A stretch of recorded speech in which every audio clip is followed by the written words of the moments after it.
ஆலயம் உனக்காக. வானில் ஒரு புயல் மழை வந்தால் அழகே என்னை எங்கனம் காப்பாய். கண்ணே உன்னை என் கண்ணில் வைத்து இமைகள் எனும் கதவுகள் அடைப்பேன். சத்தியமாகுமா? நான் சத்தியம் செய்யவா?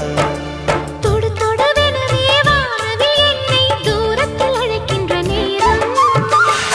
Uva, uva, uva, uva, uva, uva, uva, uva.